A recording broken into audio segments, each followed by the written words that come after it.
one problem we've been thinking a lot in my lab, and that has appeared in this workshop several times, is maybe the gap between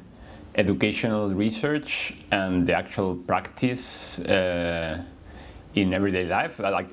by practice meaning how people learn in their everyday life, not only in school but also out of school, and also how what are the teaching practices in the classrooms in the different schools. There's a very wide variety of schools and types of teaching and what people do. There's a certain mismatch between that and the latest findings and the latest studies on educational research. So yeah, the fact that those findings don't really propagate to what people do in everyday life so fast and so well. One way we think open science kind of approaches and techniques and ideas could help in solving this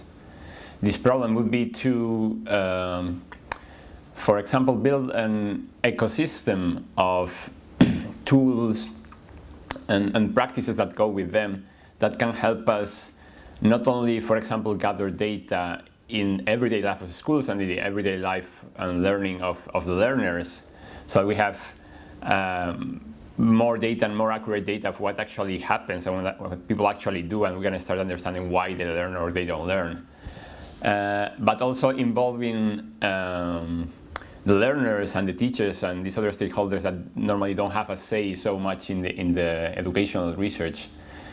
to let's say making them participate in, for example, formulating the research questions at the beginning of our research and bringing their perspectives, their values, so that our questions are actually more relevant to them.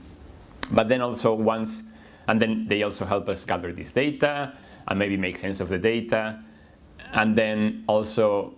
finding ways to disseminate more openly and more quickly the results of this research with the data they provided, which is actually their data in a sense. So how to disseminate the results? So did this work or did it didn't work, and maybe why? So that they can actually apply it in their own lives faster than just if we do a study, then we train some teachers, then they go to school, and then like this is a very slow process, and maybe open science approaches could help us make this faster and more relevant to each one of us.